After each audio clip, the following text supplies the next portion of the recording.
Корона хаос во Македонија. Бројот на заразени и починати рапидно расте. Вирусот неконтролирано се шири, а граѓаните мака мачат да стигнат до термин за тестирање по контакт со позитивно лице.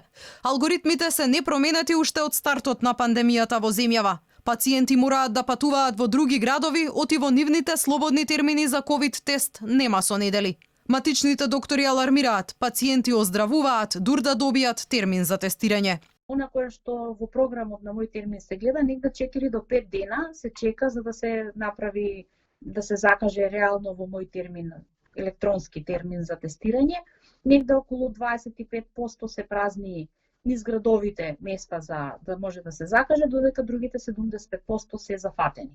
Оние кои што навистина имаат потреба и кои што се болни, за нив ќе закажеме и во зависност од прашањата и алгоритмот дали ќе ги пушти, тогаш се праќаат на закажување. Сите оние кои што се болни, имаат симптоми, им даваме терапија, ги лекуваме, им кажуваме да седат дома нормално до термин кога ќе дојде. Се случуваат и такви моменти да додека пациентот да најде термин, ние веќе сме му подобриле состојбата со терапијата која што сме ја дали. Граѓаните се почесто зборуваат оти блиски контакти на ковид позитивни пациенти слободно шетаат бидејќи немале решение за самоизолација, а немале ниту услови приватно да се тестираат. На едно 4-члено семејство му се потребни дури 16.000 денари за да се тестира во приватна лабораторија. Ова пак вклучува друг аларм. Дали неконтролираното ширење на вирусот е причина за високиот број на заразени. Во меѓувреме, болничките капацитети се полнат. Во болниците во внатрешноста повеќе нема место.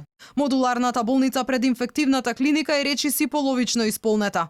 Во 8 септември има уште неколку слободни легла. Речиси половина е исполнет и капацитетот на детската болница во Козле.